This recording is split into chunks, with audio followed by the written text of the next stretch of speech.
Perkenalkan, nama saya Florentina Genta dengan NIM E1021231051. Jadi di sini saya akan menjelaskan UTS dari mata kuliah Psikologi Sosial. Jadi untuk soal yang pertama itu, apa yang dimaksud dengan psikologi sosial? Menurut saya psikologi sosial ini bagaimana tentang pikiran, perasaan dan perilaku individu dibentuk dan dipengaruhi oleh kehadiran orang lain, baik secara nyata, dibayangkan maupun tersirat. Jadi intinya adalah jembatan antara psikologi yang fokus pada individu dan sosiologi yang berfokus pada masyarakat, mencoba menjelaskan mengapa kita berperilaku berbeda ketika sendirian dibandingkan ketika kita berada dalam kelompok. Jadi ruang lingkupnya itu mencangkup fenomena sehari-hari, mulai dari bagaimana kita membuat persepsi tentang orang lain, mengapa kita cenderung mengikuti norma kelompok, dan bagaimana kita terbentuk hingga mengapa kita menjadi prasangka, agresi, atau justru perilaku menolong dalam konteks interaksi sosial. Baiklah, untuk soal nomor 2, jelaskan kaitan pembangunan sosial dengan kajian psikologi sosial. Menurut saya, kajian psikologi sosial ini memiliki kaitan yang sangat erat dan fundamental dengan pembangunan sosial. Sebab pembangunan sosial itu pada dasarnya adalah upaya kolektif untuk meningkatkan kualitas hidup dan kesejahteraan masyarakat, yang sangat bergantung pada perubahan perilaku dan dinamika interaksi antar individu di dalamnya.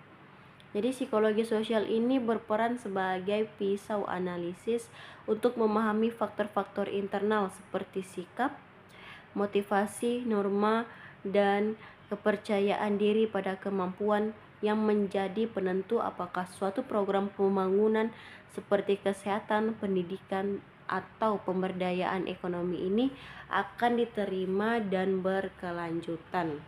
Untuk soal yang nomor 3 itu, masyarakat terus mengalami perubahan. Hal tersebut dapat dilihat dari kemunculan aksi atau demo di berbagai wilayah seperti bentuk solidaritas sosial merespon berbagai permasalahan yang sedang terjadi.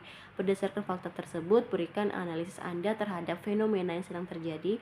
Mengapa pisau analisis teori belajar sosial menggunakan pisau analisis teori belajar sosial, mengapa fenomena aksi atau demo di berbagai daerah seperti api yang menjalar di jerami.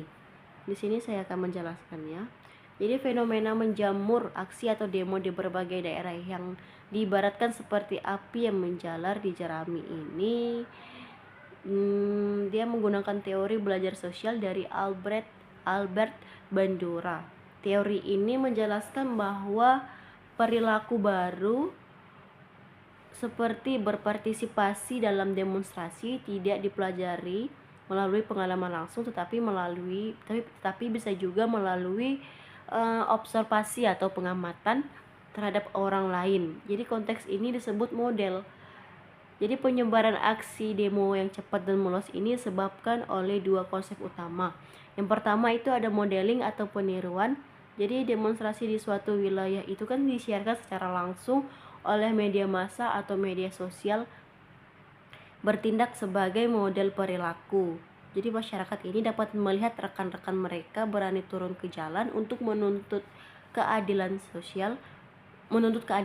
atau menyuarakan protes mereka. Jadi itu memunculkan ide bahwa perilaku tersebut adalah layak dan mungkin untuk ditiru.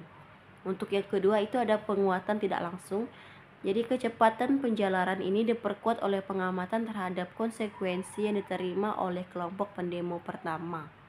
Jika demonstrasi awal berhasil menarik perhatian publik, memaksa respon dari pemerintah, atau bahkan mencapai tuntutan tertentu terlepas dari risiko yang ada, maka keberhasilan yang diamati ini akan meningkatkan motivasi dan keyakinan.